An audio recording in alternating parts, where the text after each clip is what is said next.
Hi, I hope everyone's having a great day today. I'd like to talk about the times in which we are living. These indeed are an interesting time to live, probably the most interesting time to live in the history of the world. And we're going to look at 2 Timothy verse 3 or chapter 3, and we're going to talk a little bit about it. And let's look at the first verse. This know also that in the last days perilous times shall come. Now, to be sure, we live in a perilous time, but you could look and say every time's been perilous. That times have been perilous since the dawn of man. That if you lived in the time that this was written, that you had Romans to worry about the occupation, you had to be concerned about physical threats, and you also had to be concerned about getting a disease because there wasn't a cure for anything back then. And so there was things about living then and in every era that are perilous. But what about today? Do we live in perilous times? I would submit that these are the most perilous times that anyone could have ever lived in because physical threats have always been there. And we have them today. I mean, you might be driving in a city somewhere wearing a red hat with your favorite tractor on it, and somebody thinks it's a MAGA hat, drags you out and beats you half to death. Or, you have the dangers of just everyday life. You have the dangers of people that hate you. You have the dangers of a society that's getting worse and worse. If you live in a city, you have to be concerned about riots or somebody burning down your business. And so these are perilous times that we live in, but not just physically. Think about how perilous these times are spiritually. We live in the most dangerous times because there's a great deception that we are living in and under. And there's a great deception going on in our government. There's a great deception going on spiritually. We are continually being deceived, and we're hearing things that don't make any sense. People today believe that, many people believe that it's okay for a 5-year-old to choose that I'm no longer a little girl, I want to be a little boy, and then their parents can go and have them chopped up. And so it's a perilous time to be a child. It's certainly a perilous time to be a fetus. You may or may not come out of that alive. These are perilous times, but spiritually is the big thing because we live in a time where deceivers are waxing worse and worse. And the Bible tells us that this would happen. And so this is just a sign of the times and the perilous times in which we live. Verse 2. For men shall be lovers of their own selves. Never in history have people loved themselves so much and been taught to love themselves so much. Even social media, you have people go on there and they get their selfie sticks and they take a picture of themselves from 100 different angles, and then they put all kinds of filters on it and make themselves look more amazing than they already look. And people love themselves. People are so absorbed with themselves and their own self interest. People love themselves so much that they no longer really care about the consequences of their actions, just so long as their own self interests are taken care of. People love themselves in a way they've never loved themselves. The vanity, and just making sure that everything is just right. And then if people don't love themselves enough, they'll go to a psychiatrist. In addition to people being lovers of themselves, verse 2 says they'll be covetous, boasters, proud, blasphemers, disobedient to parents, unthankful, and unholy. Well, there's a lot to unpack here. People certainly are covetous. They want more than they need. They want things that other people have. They want things that they feel like they can't get their hands on.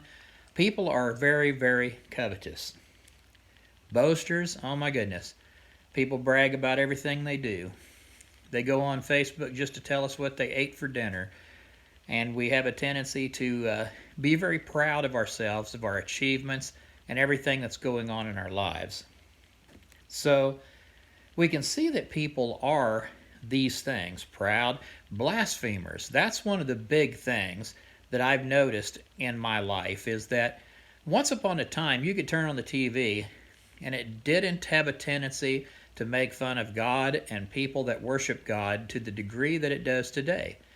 You could go on pretty much any kind of a late night television program and you could find blaspheming of all types, of making God out to be something that he's not, of attributing things to God and his people that are not true. People today are so blasphemous that it's really hard to imagine. They claim in God's name and call themselves Christians, and yet they support things like abortion, gay marriage, transgenders, all these things that the Bible explicitly says no to.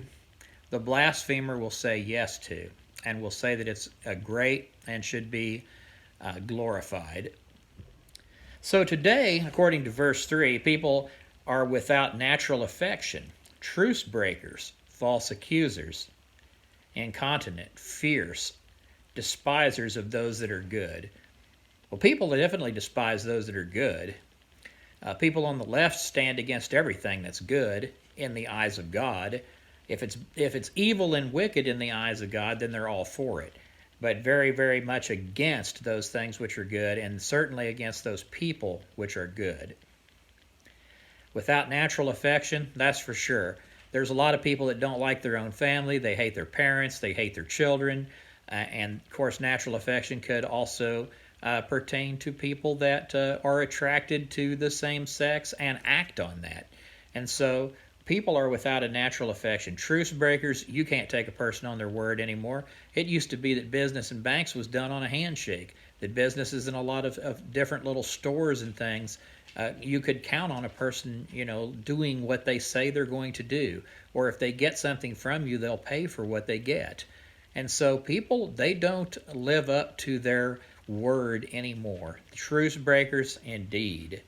Okay, false accusers, oh my goodness. People will say that this person did this person did that, for whatever reason, for gain, to write a book, or whatever reason. It all goes on. These things are in spades today. We see them all over the place. Traitors, heady, high-minded, lovers of pleasures more than lovers of God. Most people would sooner skip church and go to the lake than they would, they go to a ball game, they'll do anything rather than go to church. They would rather have those pleasures of this world than go and sit and worship God.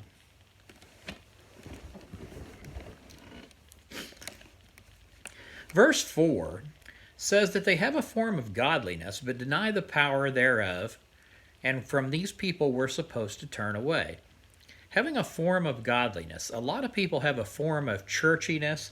A lot of people have a form of, saying things that, come from the Bible, and yet using those same things to try to explain away their own stances, their own narratives. And we see this so often. We have a lot of false churches. We have a lot of false prophets. And so they have a form of godliness. They'll even admit there is a God, and they will take that to whatever degree they can use it. But the truth of the matter is, it's just a form of godliness. It's not really a relationship with the one true God, and that's a sign of the times in which we live.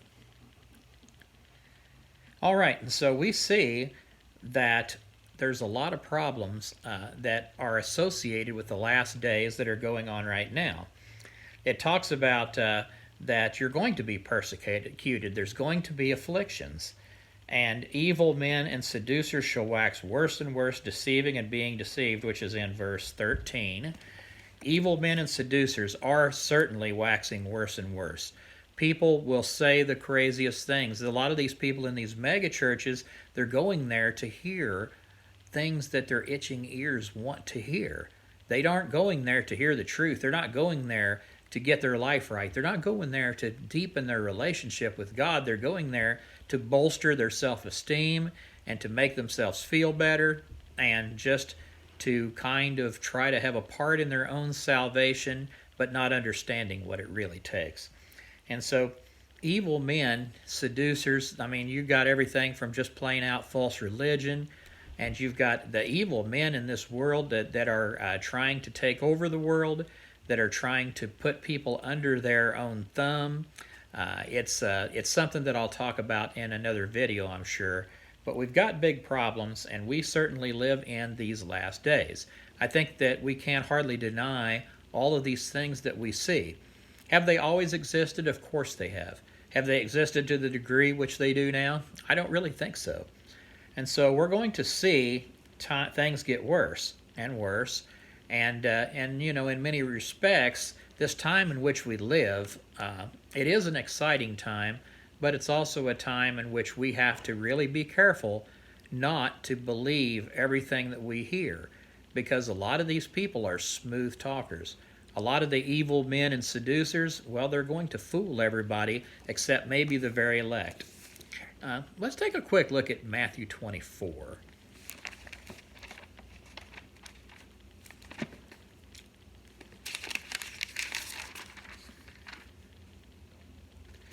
Now, Jesus talks about in Matthew 24 how it's going to be like. And he said that there shall arise false Christs, false prophets, and they're going to show great signs and wonders, insomuch that if it was possible, they will deceive the very elect. Well, what does that mean? That's not people on the fence. That's not people on the fringe. It's getting to the point where if these people weren't removed from this situation, that these evil men and seducers would be able to seduce and to deceive the very elect. And so we need not think that we are immune to believing a lie. We certainly are not. We can if we get out of a close relationship with God. We need to stay prayed up, and we need to stay in the Word, and we need to measure the things that we're being told, and the things that our government are doing, and the things that are happening around us and in our communities and in our churches. We need to be like the Bereans, and we need to really check into these things to see if they're true or if they're not true. So that's what I have to say on that subject of 1 Timothy chapter 3, that we are living in an interesting time. And I would just encourage everybody to make sure to the best of your ability that you stay in the Word, stay prayed up, and I hope you have a great day, and I'll talk to you in a while.